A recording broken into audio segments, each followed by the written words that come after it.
네, 안녕하세요. 성경 속 한자풀이 주영광 TV에서 진행하고 있습니다. 오늘은 제 38강을 하겠습니다. 38강은 창세기 38장 8절에서부터 시작이 됩니다. 처음에 나오는 한자어는 형수입니다. 본문 읽어드리겠습니다. 유다가 오난에게 이르되 내 형수에게로 들어가서 남편의 아우된 본분을 행하여 내 형을 위하여 씨가 있게 하라. 자, 형수 우리 주변에서 많이 쓰는 말이죠. 형은 형자죠. 또래 경칭이라고 해서 이제 또 뭐 형씨 이런 말도 하는데, 형은 자기보다 나이 많이 먹은 사람, 꼭 뭐 형제 같은 아버지 어머니 밑에서 나온 사람뿐만 아니라 우리 남자들 사회에서는 김형, 박형, 그래서 이제 부르기 또 편한 게 이거 형입니다. 그러니까 자기보다 나이가 많아도 그냥 관습적으로 박형, 김형, 최형 이렇게 불러줍니다. 자, 숫자는 형님, 부인, 숫자. 근데 이 형수도 되지만 재수할 때도 이 숫자를 씁니다. 그래서 이제 이거는 정확히는 형제, 부인 이렇게 표현하는 것이 맞습니다. 그러니까 이 형수라고 하는 거는 형님의 부인을 얘기하는 거죠. 형님의 부인. 그래서 이제 형수 이 전에는 이제 뭐 그런 시대가 있었다고 그래요. 민족에 따라서 뭐 요새는 안 그런데 이제 형이 전쟁에 나가서 죽거나 갑자기 죽거나 그러면 동생이 그 형 노릇을 했다. 형 노릇을 했다는 거는 다른 게 아니라 그 형수의 남편 노릇을 했다. 뭐 그런 게 기록에 가끔씩 있습니다. 그뭐 그 핏줄 그런 거 도의적인 거 이런 거는 차치하고요. 그 홀로 있는 형수에 대해서 남편 일을 했다 동생이 그런 민족에 따른 습관 풍습이 있었습니다. 네.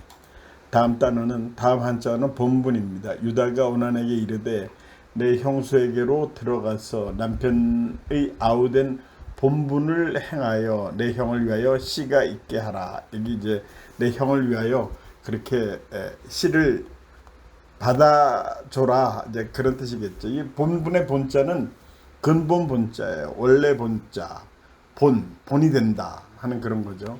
분은 나눌 분, 맡은 목분 해서 이제 본분 하면 이제 본래 업무죠. 본래 자기가 맡은 임무 그런 거죠. 본분. 그래서 안중근 의사가 그런 한자어를 유명한 글을 썼죠.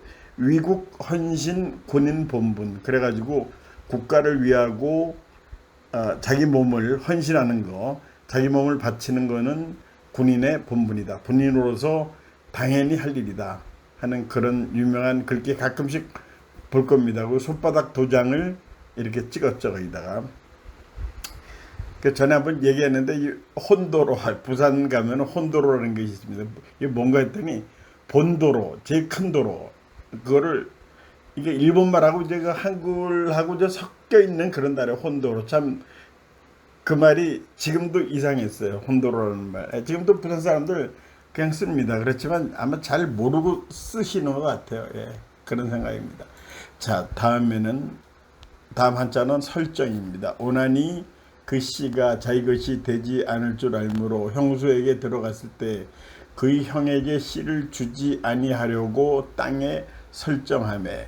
자, 설자는 셀 설자예요. 영어로 리크 샌다는 거 있죠. 물이 샌다, 뭐 파이프가 샌다 그런 거. 그 다음에 정은 깨끗할 정자, 정액, 남자 몸에서 나오는 정액. 그것도 이 정자를 씁니다. 그래서 설정이라는 거는 좀 이 성적인 의미가 있는 건데요.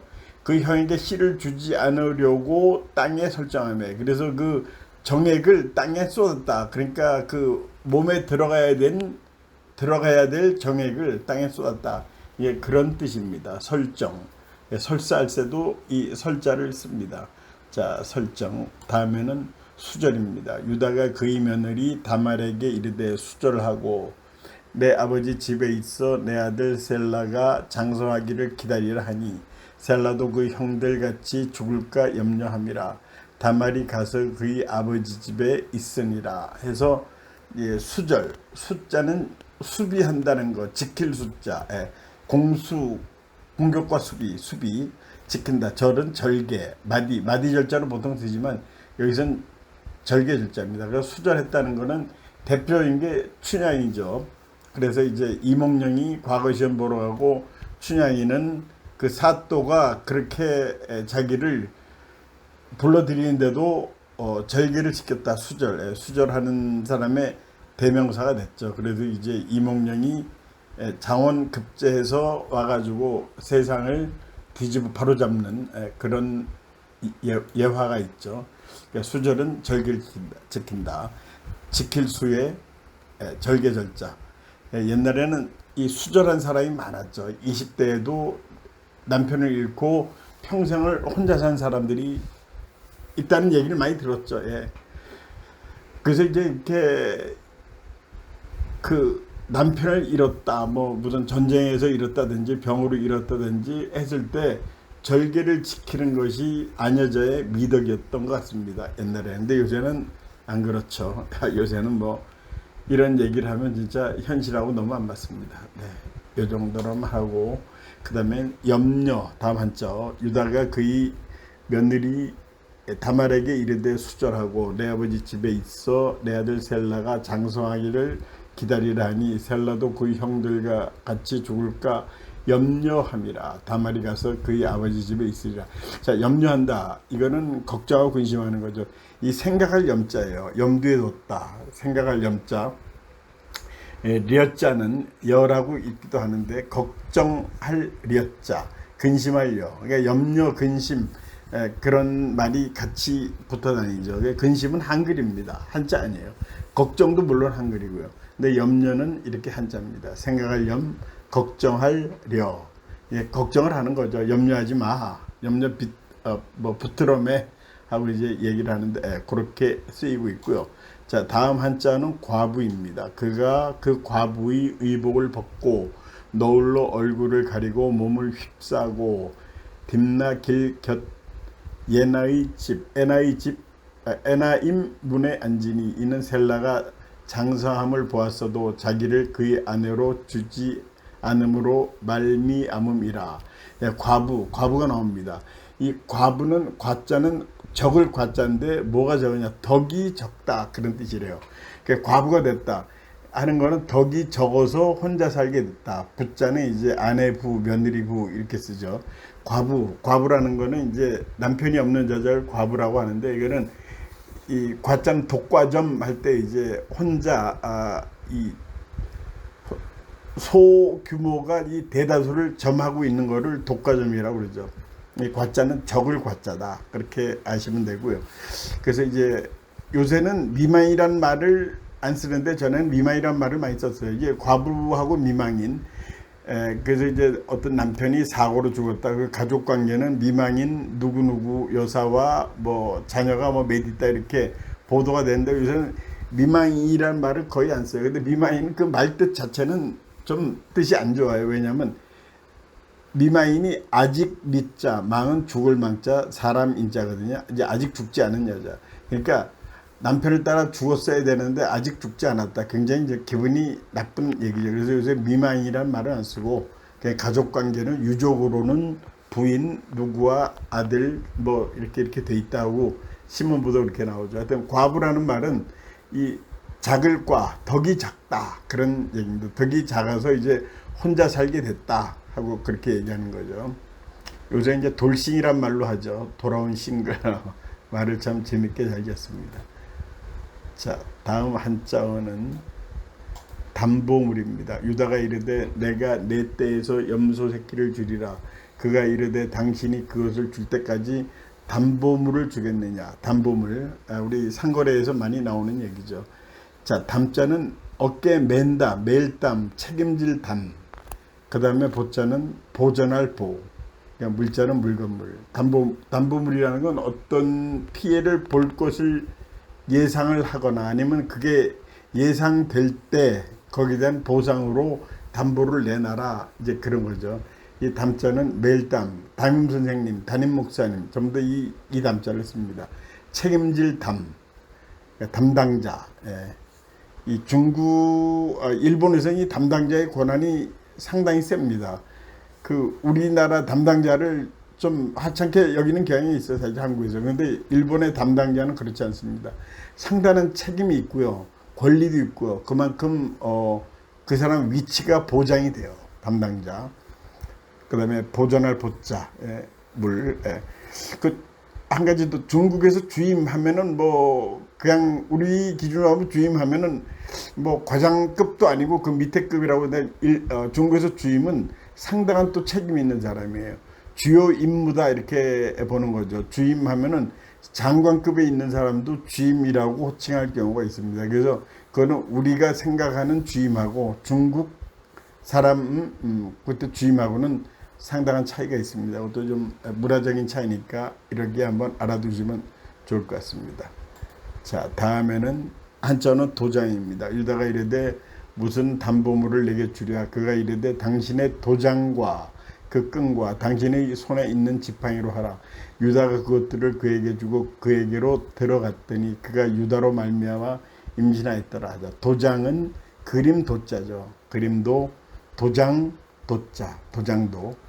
장자는 글장, 인장장, 책이란 뜻입니다. 장자에는. 근데 이제 글장, 여기서 도장은 인장, 우리 이제 도장을 새긴다고 그러죠. 그림장. 그러니까 요새 이제 도장 파는 것도 컴퓨터로 다 파죠.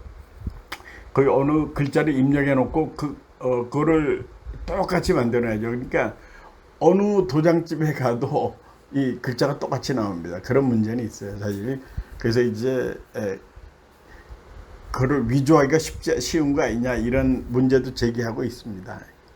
자, 도장이라는 거는 그림 도자, 인장 장자 이렇게 해서 도장, 낙인을 찍었다 하는 거. 이제 어떤 사람이 이제 잘못하면은 이 도장을 찍었다고 그러는데 그 좋은 낙인 찍었다는 보통 나쁜 개념으로 얘기를 하죠.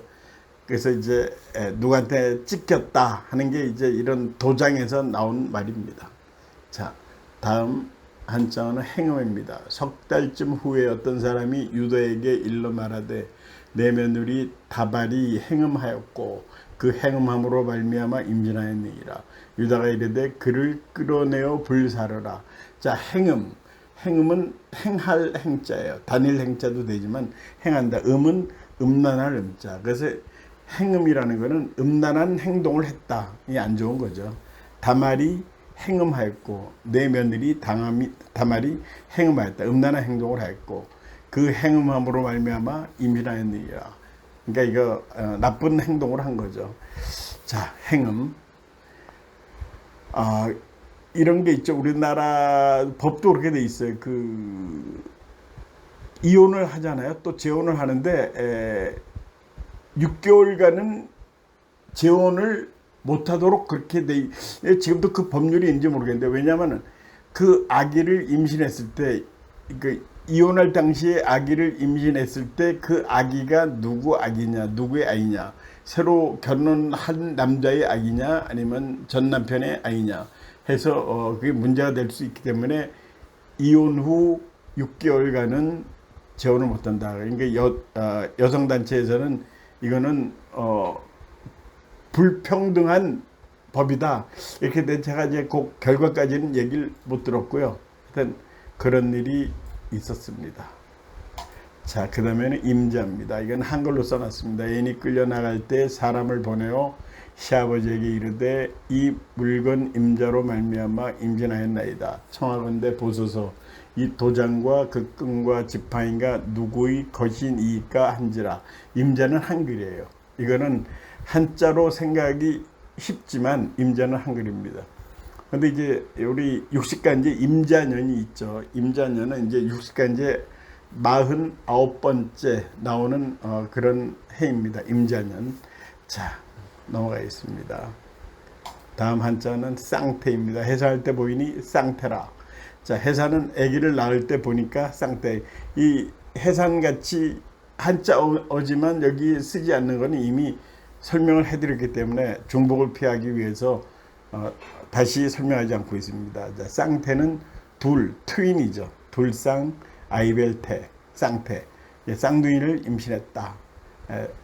아이벨 태자, 예, 아이벨 잉자도 잉태했다. 그것도 아이벨 잉의 아이벨 태자입니다. 쌍태라. 자, 다음 한자는 홍색입니다. 해산할 때 손이 나오는지라 산파가 이르되 이는 먼저 나온 자라 하고 홍색실을 가져다 그 손에 메었더니 홍색은 붉은 홍자 또 번창이라고 썼는데 이 중국 사람들은 이 빨간색을 좋아하죠. 이 번창하는 거, 번영하는 거에 대한 이 상징적인 색깔을 홍색이라고 합니다. 근데 홍에는 번창이라는 또 뜻도 있어요. 뜻이.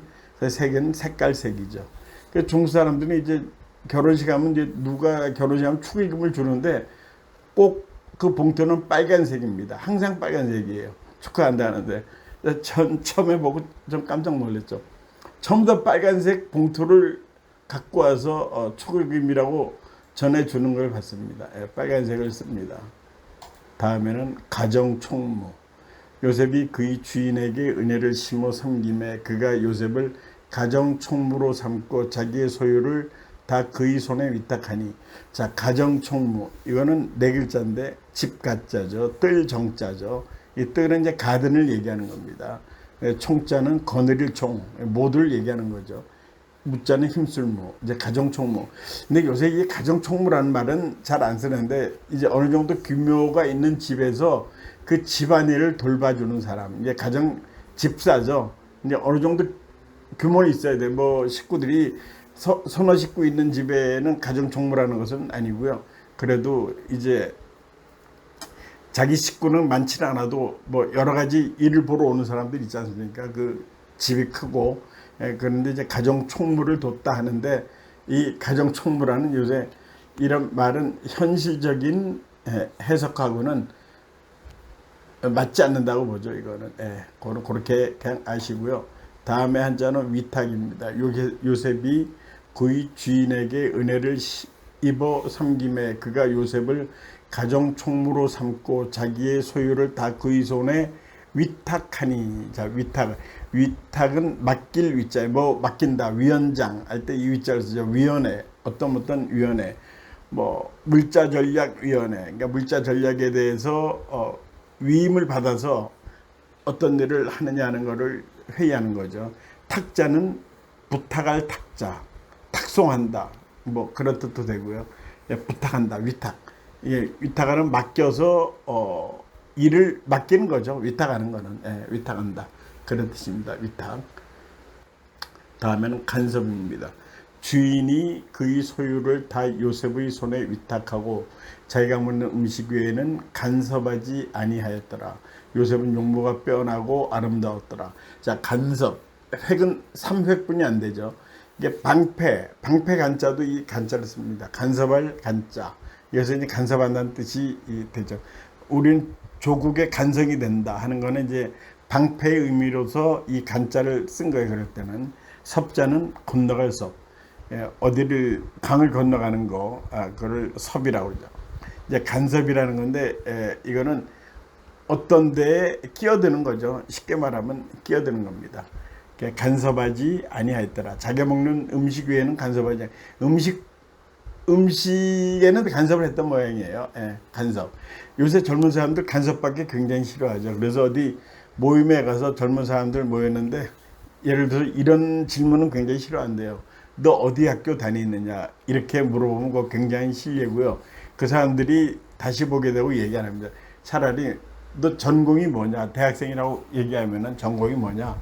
그래서 그 전공에 대해서 자기가 아는 바를 좀 얘기해주고 하면 도움이 되죠. 아니면 또 이제 이런 질문도 하죠. 어디 회사 다니냐, 어느 무슨 재벌 회사냐, 뭐 이런 거 이렇게 해도 굉장히 싫어합니다. 이제 이런 것들, 이제 설날 이제 세배하러 왔는데 이제 그런 거 물어보는 거, 뭐 여자가 있느냐 남자가 있느냐, 이제 미혼인 처녀 총각한테 물어봤을 때 그 얘기했을 때 그런 얘기 하면은 그 사람들 굉장히 싫어하니까 그런 얘기를 삼가해 주세요. 자, 다음 한자는 용모입니다. 주인이 그의 소유를 다 요셉의 손에 위탁하고 자기가 먹는 음식 외에는 간섭하지 아니하였더라. 요셉은 용모가 빼어나고 아름다웠더라. 자, 용자는 얼굴 용자죠. 몸가짐 용, 용자. 그다음 모자는 모양 모자, 모습 모자. 그래서 용모는 이게 외관으로 나타난 어떤 사람의 생김을 얘기하죠. 그래서 전에 이제 그 어디 사람을 뽑는다고 할 때 신문에 광고가 이렇게 나옵니다. 용모가 단정한 여성. 이제 이거를 보면 사람들이 용모가 단정하다. 그럼 뭐 좀 깨끗하게 입고 뭐 그런 데 이제 거기서는 좀 얼굴이 예뻐야 된다 하는 거를 은근히 강조를 하는 거라고 합니다. 용모가 단정한 여성하고 얘기하는데 그건 이제 요새 그런 표현을 안 하는데 그게 성희롱에 들어가는 거죠. 사실 그것도.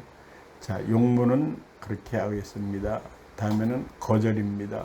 요셉이 거절하며 자기 주인의 아내에게 이르되 내 주인이 집안의 모든 소유를 간섭하지 아니하고 다 내 손에 위탁하였으니. 자, 거절이란 말이 나오죠. 거절은 막을 것자, 끊을 절. 거절은 못하게 하는 거죠. 말 그대로 거절하는 거죠.